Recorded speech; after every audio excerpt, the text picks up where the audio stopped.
இப்போ நான் படித்த கிணத்துக்கடவு பள்ளிக்கூடத்திலே வந்து நம்ம ஒரு அமைப்பு அமைச்சிருக்கிறோம். அந்த அமைப்பு வந்து எப்படி மாணவர்களுக்கு ஒரு நூலகம் இருக்குது, மாணவர்களுக்கு ஒரு விளையாட்டு மைதானம் இருக்குதோ, அதே மாதிரி செஸ் விளையாடுறவங்களுக்கு சொல்லிக் கொடுத்து உலக அளவில் செஸ் விளையாட கொண்டு வந்திருக்கோம். அதே மாதிரி உலக அளவில் விஞ்ஞானிகளையும் உருவாக்க முடியும் அப்படிங்கிற வகையில் 2-3 வகுப்பர்கள் அதுக்காகவே உருவாக்கப்பட்டு அவங்க பாடப்புத்தகத்தில் படிக்கிறதை தாண்டி விவசாயம் முதல் விண்வெளி வரை, விண்வெளி மட்டுமல்ல, விவசாயம் முதல் விண்வெளி வரை இப்போ நாங்கள் அறிவியலாளர்களாக நாங்கள் வெளியே பண்ணுறத மாணவர்களுக்கு சொல்லிக் கொடுப்பதற்கான முயற்சிகள் எடுத்துட்டு இருக்கிறோம்.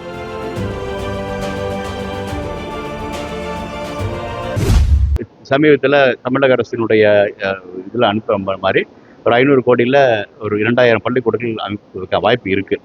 எல்லா பள்ளிக்கூடங்கள் வராட்டியும் அங்கங்கே பள்ளிக்கூடங்கள் வரும். அந்த பள்ளிக்கூடங்கள் பக்கத்தில் இருக்கக்கூடிய 110 பள்ளிக்கூடம் பயன்படுத்திக்க முடியும். ஒரு பெரிய விளையாட்டு மைதானத்தை எப்படி பயன்படுத்திக்கிறாங்களோ அதே மாதிரி இது மாதிரியான ஆய்வுக்கூடங்களை பயன்படுத்துவதற்கான வாய்ப்புகள் உருவாக்கிட்டு இருக்கணும்.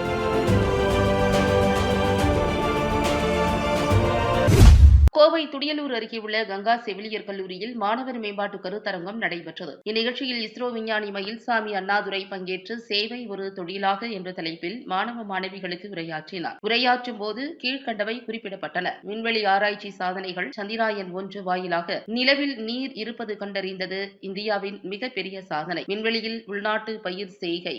இந்தியாவின் விவசாய பயிர்களை விண்வெளியில் வளர்த்து உணவு தேவைகளை பூர்த்தி செய்யும் திட்டம் விரைவில் செயல்படுத்தப்படும். தமிழகத்தில் ஆராய்ச்சி கூடங்கள் திட்டம். மயில்சாமி அண்ணாதுரை மேலும் கூறுகையில், தமிழக அரசு ஒத்துழைப்புடன் 2000 பள்ளிகளில் விவசாயம் முதல் விண்வெளி வரை ஆராய்ச்சி கூடங்கள் அமைக்க ரூபாய் 500 கோடி ஒதுக்கீடு செய்ய திட்டமிட்டுள்ளதாக தெரிவித்துள்ளார். விண்வெளியில் செயற்கைக்கோள் இணைப்பு. இந்தியா 2 செயற்கைக்கோள்களை விண்வெளியில் இணைப்பது போன்ற சவாலான முயற்சியில் ஈடுபட்டுள்ளது. இது வெற்றியடையும் பட்சத்தில் உலகில் இதனை சாதிக்கும் 4வது நாடாக இந்தியா அமையும் என்றார். அதிகமாக பயன்பாட்டில் உள்ள கூகுள் மேப் போன்ற இந்தியாவின் தனிப்பட்ட புவன் என்ற கலன் விரைவில் பொதுமக்களுக்கு அறிமுகமாகும் என்றும் அவர் குறிப்பிட்டார். இந்நிகழ்ச்சி மாணவர்களுக்கு புத்துணர்ச்சி மற்றும் அறிவியல் ஆராய்ச்சியில் மேலும் ஈடுபட ஊக்கமளித்ததாக தெரிவிக்கப்பட்டுள்ளது.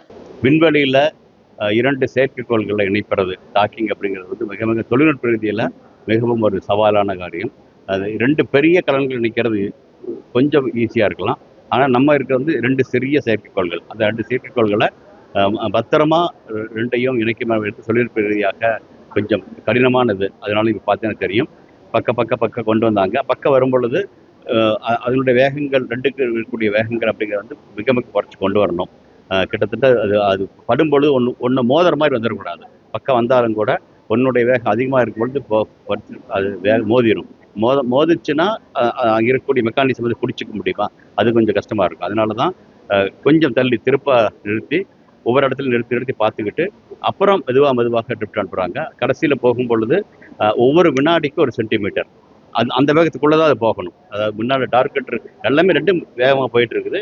ஆனால் துரத்திட்டு வரக்கூடிய இந்த சேசர் அப்படிம்பாங்க இல்லையா, இதனுடைய வேகம் முன்னால் போகக்கூடிய இலக்கு டார்கெட் அந்த செயற்கைக்கோளை விட 1 சென்டிமீட்டர் ஒரு வினாடிக்கு அப்படிங்கிற வேகத்துக்குள்ளே தான் இருக்கணும். இருந்தால் தான் அது உள்ளே போகும் பொழுது அந்த மெக்கானிக்ஸ்குள்ளே போகிறது தெரிஞ்சதையும் அது பிடிச்சிக்க முடியும். இல்லைன்னா போய் மோதி வெளியே வந்துடும். அதனால தான் ஒரு நாள் தள்ளி போட்டுட்டு அடுத்த முயற்சி எடுத்திருக்கு. இந்த முயற்சியில் நம்ம வெற்றி பெறும் பொழுது உலகிலேயே 4வது நாடாக இந்தியா உருப்பெறும். இதை தாண்டி முக்கியமாக சந்திரயான் 4க்கு வந்து நமக்கே இந்த தொழில்நுட்பம் தேவை. சந்திரயான் 4 வந்து திரும்ப அந்த கலன் அங்கிருந்து சாம்பிள் எடுத்துட்டு பூமிக்கு வரும் பொழுது அந்த இடத்துல ஒரு டாக்கிங் நடக்கும்.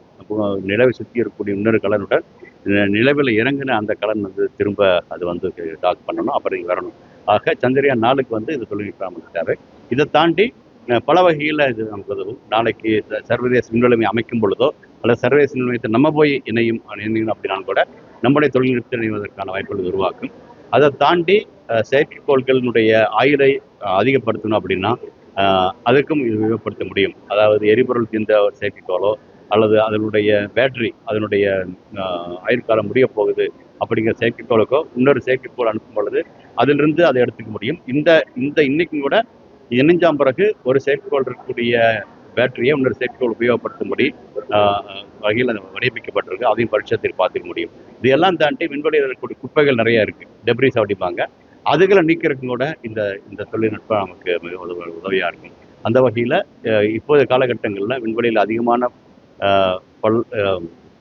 பயணங்களை மேற்கொள்ளக்கூடிய இந்தியா நாளைக்கு மனிதன் அனுப்பும் பொழுது மனிதனும் அதே மாதிரி சர்வதேச இணையணும்னா அதுக்கு கண்டிப்பாக தேவைப்படுது. அந்த வகையில் பல வகைகளிலும் எதிர்காலத்தில் இந்த தொழில்நுட்பம் தேவையான ஒன்றாக இருக்கும். வெற்றி பெறும் பொழுது இந்தியா உலகிலேயே 4வது நாடாக அது இருக்கும். விண்வெளி மையம் அமைக்கும் பொழுது கண்டிப்பாக மிக அதிகமான பணம் செலவாகக்கூடிய அவசியம் இருக்குது. அது 2 வழியில் பார்க்க முடியும். நம்ம சர்வதேச ஒத்துழைப்புடன் போக முடியுமா அப்படின்னு பார்க்கலாம். இதை தாண்டி என்னை பொறுத்தளவுக்கு பூமியை சுற்றிய விண்வெளி பாதை இருக்கிறத விட நிலவில் அதே மாதிரி ஒரு சர்வதேச நிலையம் அமைச்சோம்னா அதில் மற்ற நாடுகளையும் சேர்ந்து எடுத்துகிட்டு போனோம்னா அது வந்து சிக்கனமாக இருக்கும். அது நீண்ட காலத்துக்கு அதை பண்ணக்கூடிய அந்த அந்த செலவு அது பயனளிக்கிற வகையில் இருக்கும். ஏன்னா நம்ம என்னதான் சர்வதேச நிலை மையம் பூமியை சுற்றி அமைச்சாலும் நம்ம அமைச்சாலும் சரி, மற்ற நாடுகள் சேர்ந்து அமைச்சாலும் சரி, இப்போ அமெரிக்கா மற்ற நாடுகள் சேர்ந்த சுனிதாவிலேருந்து போயிருக்காங்க இல்லையா, அந்த கலன் கூட இன்னும் 2-3 வருடங்கள் அதனுடைய ஆயுள் இழந்துடும், திரும்ப விழுந்துடும். இது மாதிரி 3-4 முறை நடந்திருக்குது. அதனால பூமியை சுற்றிய பாதையில் ஒரு சர்வதேச நிலை மையத்தை இதுவரைக்கும் இந்தியா பங்கெடுக்கல. இனிமேலும் அது மாதிரியான முயற்சியில் போகிறத தவிர்த்து நிலவு அப்படி போனாங்கன்னா அது வந்து ஒரு நிலையான ஒரு களமாக இருக்கும். அப்படி அதை பார்த்து பார்க்குறேன். செலவு அதிகமானாலும் அது ஒரு நிலையான நீண்ட காலத்துக்கான பயனாக இருக்கும். அடுத்த தலைமுறைக்கும் கூட உபயோகப்படுத்த முடியும். ஆனால் இங்கே அப்படி இல்லை. இந்த தலைமுறையே 3 சர்வதேச நிலைமையை அமைச்சிட்டாங்க. அந்த ஒரு நிலையை நான் மாற்றலாம்னு நினைக்கிறேன். இது வரைக்கும் இல்லை, பட் அதற்கான ககன்யான் நோக்கம் வந்து அதை நோக்கி தான் போயிட்டு இருக்குது. ககன்யானுடைய திட்டம் அதை நோக்கி தான் போயிட்டு இருக்கு. அது சீக்கிரம் வந்துடும். இல்லை, ஏன்னா ஒரு காலத்தில் பார்த்தீங்கன்னா விண்வெளி மையம் அமைக்கும் பொழுது நிறைய சேர்ந்தவர்கள் அப்படிங்கிற வகையில் நம்ம தென் தமிழகத்தில் இருக்க தமிழகம் அல்லது ஆந்திரா, கேரளா இது இருந்துச்சு. தென்னிந்தியாவிலிருந்து சேர்ந்துருக்காங்க. ஏன்னா இங்கே இருக்கிற அதனால நடந்ததுனால இருக்கலாம்னு நினைக்கிறேன். அதனால அப்போ சேர்ந்தவங்க அதிகமாக வந்துட்டு இருக்காங்க. அது இல்லாமல் அதிகமாக இப்பவும் கூட பார்த்தீங்கன்னா அதிகமாக சேர்றவர்கள் அப்படிங்கிற பொழுது தென்னிந்தியாவில் தான் இருந்துட்டு வந்துருக்காங்க. அதனால நிறைய பேர்கள் இருக்கும் பொழுது அதில் ஒருவராக வருவதில் தப்பு இல்லை. முக்கியமான காலகட்டமாக பார்க்குறேன். ஏன்னா பல துறைகள் நம்ம முன்னேறி போயிட்டு இருக்கிறோம். முக்கியமாக இன்றைக்கி ஸ்பேஸ் டாக்கிங் பற்றி பேசுகிறோம். விண்வெளிக்கு மனிதன் போகிறத பற்றி பேசிகிட்டு இருக்கோம். அதை தாண்டி வெளி கிரகங்களுக்கும் ஆன பயணங்களை பற்றி நாம் பேசிகிட்டு இருக்கிறோம். அப்புறம் பெரிய ராக்கெட் செய்யணும் அப்படிங்கிறத பேசிகிட்டு இருக்கோம். இப்படி பல செயல்கள். சந்திரயான் 4 வரப்போகுது. இப்போது இது மாதிரி நிறைய திட்டங்கள் உருவாகிட்டு இருக்கு. அதை தாண்டி நிறைய செயற்கைக்கோள்கள் நம்ம வந்து நம்முடைய இறையாண்மைக்கு அது தொலை தொடர்பாக இருக்கலாம், தொலை உணர்வாக இருக்கலாம், நேவிகேஷன்ஸாக இருக்கலாம். இதெல்லாம் முதல்ல கொஞ்ச நாள் பண்ணிட்டோம். அதோட ஆயுட்காலம் முடிஞ்ச பொழுது அவற்றை கொண்டு வர வேண்டியிருக்கும். அதுக்கு வந்து அநேகமாக தனியார் துறை இருக்கும். ஆனால் தனியார் துறையை இந்திய விண்வெளி ஆய்வுத்தளம் அவங்களுக்கு ஹேண்ட் ஹோல்டிங் அப்படிப்பாங்க. அவங்களுக்கு தேவையான உதவிகளை செஞ்சு எழுதிட்டு போனாங்கன்னா அது ஒன்று சிறப்பாக வரும். அந்த வகையில் புதிதாக வரக்கூடிய தனியார் துறையையும் எடுத்துக்கிட்டு புது முயற்சிகளான ககன்யான் இருந்து சந்திரயான் 4, வீனஸ் மிஷன் இதெல்லாம் பார்த்துட்டு ஜிஎஸ்எல்வி எஸ்எல்வி வருது, குலசேகரப்பட்டினம் வருது. குலசேகரப்பட்டினத்தில் அதற்கான கட்டுமானங்கள் உருவாக்கணும். அப்படி நிறைய சவாலான ஒரு காரியத்தில் நேரத்தில் நாராயண் வந்திருக்காரு. அது அதன் பயன்பாட்டுக்கு வந்துடுச்சு. இப்போ சூரியன் இப்போ எப்படி பூமியை சுற்றிய பருவகால நிகழ்வுகளை பற்றி நம்ம முன்னோக்கி சொல்வதற்கு இந்த செயற்கைக்கோள்கள் உதவுதோ, அதே மாதிரி ஆதித்யா வந்து சூரியனில் நடக்கக்கூடிய நிகழ்வுகளை பற்றி சொல்லிட்டு இருக்கு. அது வந்து மற்ற செயற்கைக்கோள்கள், மற்ற நாடுகளுடைய செயற்கைக்கோள்களை ஒப்பிட்டு பார்த்துட்டு அதனுடைய சமிக்கைகள் சரியாக இருக்கிறதாக கண்டறியப்பட்டிருக்கு. அதனால இதுவும் வந்து நம்முடைய ஆதித்யாவும் உலகளவில் இருக்கக்கூடிய செயற்கைக்கோள்களுக்கு தேவையான ஸ்பேஸ் வெதர் அப்படிமாங்க, விண்வெளி பருவநிலை மாற்றத்துக்கு அதுக்கான தரவுகள் சரியா போயிட்டு இருக்கு. அது மாதிரி இருக்குங்க. அது மாதிரி இருக்கு. நம்ம கூடிய சீக்கிரம் மற்ற போன்லேயே வரும்னு நினைக்கிறேன். இப்போ வந்து இஸ்ரோனுடைய தளன் புவன் அப்படின்னு ஒரு தளன் இருக்கு. அதில் வந்து இருக்கக்கூடிய வந்து கூகுளை தாண்டியும் கூட நம்ம இந்தியாவை சுற்றி இடங்களில் என்னென்ன இயற்கை வளங்கள் இருக்குது அப்படிங்கிற வகையிலும் கூட பல பஞ்சாயத்து யூனியன்கள் அவங்கெல்லாம் கூட உபயோகப்படுத்தலாம். என்ன இடத்துல என்ன அப்படிங்கிறத தாண்டி அங்கே இருக்கக்கூடிய நீர்வளம், காட்டு வளம், மற்ற எந்த இடத்துக்கு ரோடு அப்படி போடுறது அப்படின்னு பல இதுக்கும் வந்து அரசு துறையில் உபயோகப்படுத்துகிறாங்க. புவன் மேப் இருக்குது. அது 3D map, 2D 3D map. அதை தாண்டி பல அடுக்குகளாக இருக்கிற மாதிரி ஒவ்வொரு அடுக்குலையும் வந்து நம்ம வெவ்வேறு அறிவியல் சம்பந்தமான, புவியியல் சம்பந்தமான கருத்துக்கூடிய இது வந்து நம்ம புவன் மேப்ல இருக்கு. இப்போ வந்து நிறைய அதை நோக்கி போகுது. அதாவது இப்போ வந்து நிறைய செயற்கைக்கோள் பண்ணும் பொழுது அதனுடைய காம்போனன்ட்ஸ் அப்படிம்பாங்க. முக்கியமாக பார்த்தீங்கன்னா சோலார் தகடுகள், சோலார் செல்ஸ் நம்ம செலக்ட் பண்ணுறது கூட சரியாக செலக்ட் பண்ணணும். இப்போ வந்து நிறைய செயற்கைக்கோள் வரும் பொழுது நிறைய ஏரியாவுக்கு அது பண்ணுறோம். அதனால சரியான கீழேனா தப்போ ஒன்று போயிடுச்சுன்னா மாற்ற முடியும். ஆனால் விண்வெளிக்கு அனுப்பினா பிறகு மாற்ற முடியாது. அதனால எல்லா பொருட்களையும் சரியாக செலக்ட் பண்ண வேண்டியது இருக்குது, தேர்வு பண்ண வேண்டியிருக்கு. அந்த தேர்வில் மனிதர்களாக பண்ணுவதை தாண்டி இப்போ இது மாதிரி ஏஐ நெட்டு பண்ணோம்னா சிறப்பாக பண்ண முடியும். அதே மாதிரி நிறைய செயற்கைக்கோள் அனுப்புறதுக்கு முன்னால் அது பழுதில்லாமல் இருக்குதான்னு பரிசோதிக்க வேண்டிய அவசியம் இருக்குது. அதை இப்போ நிறைய ஏஐ வச்சு நம்ம பண்ணோம்னா சிறப்பாக செய்ய முடியும், தப்பு இல்லாமல் பண்ண முடியும். அதே மாதிரி அனுப்பப்பட்ட செயற்கைக்கோள்களுடைய தரவுகளை வச்சுக்கிட்டு அதில் எந்த பழுதும் இருக்குதா, பழுது இருந்துச்சுன்னா முன்கூட்டியே சரிஞ்சு அதை சரி பண்ணுவது அப்படி. அதே மாதிரி அனுப்பும் செயற்கைக்கோள்களையும் கூட இப்போ டாக்கிங் இருக்குன்னா கூட பக்கம் வந்துடுச்சா, அதில் தவறு சரியாக பண்ணலாம் அப்படிங்கிறத பண்ணுறது.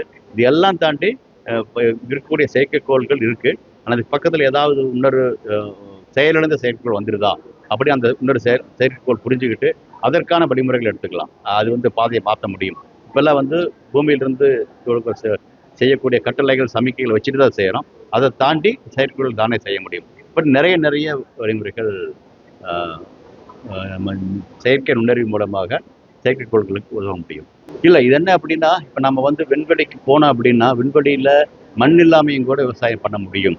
ஏன்னா அங்கே இருக்கக்கூடிய மண் இதுக்கு ஒத்து வராது. அதனால மண் இல்லாமல் செய்ய வேண்டிய அவசியம் இருக்குது. அதே மாதிரி இங்கேருந்து நம்ம செவ்வாய் கிரகத்துக்கு போகும்போது எல்லாத்தையுமே உணவு எடுத்துகிட்டு போகாமல் இது மாதிரி பயிர் எடுத்துகிட்டு போனோம்னா இதை எடுத்துக்க முடியும். ஒரு கீரை மாதிரி ஒன்று பசுமை அதை எடுத்துட்டு அவங்க உணவுக்கு பயன்படுத்திக்க முடியும். அந்த வகையில் வெளிக்கிரகத்து பயணத்துக்கும் வெளிக்கிரகத்தில் போய் நாம் இருந்தாலும் கூட அந்த மண் பூமி மாதிரி இருக்காது. இருந்தாலும் அங்கே பயிரை பண்ணணும். அதுக்கான பரிச்சாத்தங்க தான் அது. இந்த பரிச்சாத்த முடிவில் நம்ம மனிதர்கள் அங்கே போகும் பொழுது நான் சொன்ன மாதிரி நிலவில் நீண்ட காலம் மனிதன் இருக்கும் பொழுது இங்கிருந்து உணவு பொருள் எடுத்துகிட்டு போக முடியாது. நீர் அங்கேயே இருக்குது. நீர் அங்கேயே இருக்கும் பொழுது அங்கே இருக்கக்கூடிய மண்ணாதாரத்தை வச்சுட்டு பயிரிட முடியுமா, விவசாயம் பண்ண முடியுமா அப்படிங்கிற ஆலோசிச்சது அது. நாடுகளும் பண்ணுறாங்க. நமக்கு தகுந்த உணவுகளை பயிரிட்டுக்கலாம். அது மாதிரியான ஒவ்வொருத்தரும் அவங்க நாட்டுக்கு தகுந்த மாதிரி இருக்கு. நம்ம போனோம்னா நம்முடைய விண்வெளி வீரருக்கு நமக்கு தேவையான உணவாக இருக்கணும். தொழில்நுட்பம் கட்டாயமாக வரும் பின்னால். ஏன்னா பல காரணங்களுக்கு இப்போ எப்படி உடல் உழைப்பை தாண்டி நாம் பண்ணுறோம். அது இல்லாமல் நிறைய மனித உழைப்பு வேண்டும் அவசியம் இருக்கும் பொழுது ஏஐ தொழில்நுட்பம் எல்லா துறைக்கும் எப்படி கரண்டி வந்துச்சோ அதே மாதிரி அதுவும் வந்துடும். செயலி எப்படி வந்துச்சோ அது மாதிரி நிறைய வந்துடும். ஆனால் அது உபயோகிக்கக்கூடிய அவர்கள் அதற்கான திறமையை வளர்த்து கொள்ள வேண்டிய அவசியம் இருக்குது. அது மாதிரி ஏஐ தொழில்நுட்பம் அப்படிங்கிறது நமக்கு கிடைச்சது அப்படிங்கிறதுக்காக மட்டும் நம்ம ஒரு இடத்துக்கு நம்ம போகிறோம் அப்படின்னா அந்த இடத்த பற்றி தன்மை நமக்கு தெரிஞ்சிருக்கணும். கூகுள் மேப் சொல்லுது அப்படிங்கிற மட்டும் போனால் சில சமயம் தப்பாக போகிறதுக்கான வாய்ப்புகள் இருக்குது. அதே மாதிரி ஏஐலையும் நடக்காமல் இருக்கணும் அப்படின்னா நம்ம மாணவர்கள் அந்தந்த துறையில் ஒரு விற்பனர்களாக இருக்கணும். அப்புறம் அந்த துறை சிறப்பாக வர்றதுக்கு ஏஐ உபயோகப்படுத்திக்கலாம். ஆனால் அந்த துறையும் எனக்கு புதுசு, ஏஐயும் புதுசு அப்படின்னு போனீங்கன்னா தப்பாக போகிறதுக்கான வாய்ப்புகள் நிறைய இருக்குது. அந்த வகையில் இருக்கக்கூடிய அதாவது மருத்துவத்துறையிலும் கூட இப்போ நான் ஏஐ உபயோகப்படுத்த முடியும் அப்படிங்கிற வகையில் சொல்கிறோம். அது அவர்களுக்கு எப்படி உதவும் அப்படிங்கிற வகையில் போகணுமே வழியா அதுலேயே அதை மட்டுமே எடுத்துகிட்டு இருக்கணும் அப்படிங்கிற வகையில் இருக்கக்கூடாது. அந்த வகையில் நம் மாணவர்கள் ஏஐயை பற்றி நிறைய தெரிஞ்சுக்கிறது தப்பு இல்லை, ஏஐ பயன்படுத்துவது தப்பு இல்லை. ஏஐ எப்படி புதுதாக உருவாக்கணும் அப்படிங்கிற முயற்சிக்கு போகணும்னா அந்தந்த துறையில் அவர்கள் சரியாக பயிற்சி பெற்றவர்களாக இருந்தாங்கன்னா ஏஐ சேர்ந்து ரெண்டு சேர்ந்தாலும் சிறப்பாக வரும். கணினியும் வேணும், என்ஜினியரிங் வேணும். எல்லா துறையிலும் கணினி இருக்கப்போ அதே மாதிரி எல்லா துறையிலும் ஏஐ வரும். ஆனால் துறையும் தெரிஞ்சிருக்கணும், ஏஐ தெரிஞ்சிருக்கணும். கண்டிப்பாக நல்ல வாய்ப்பு இருக்கு. இல்லை, அது கொண்டு வர முயற்சி பண்ணிட்டு இருக்கோம். இப்போ நான் படித்த கிணத்துக்கடவு பள்ளிக்கூடத்திலே நாம் ஒரு அமைப்பு அமைச்சிருக்கிறோம்.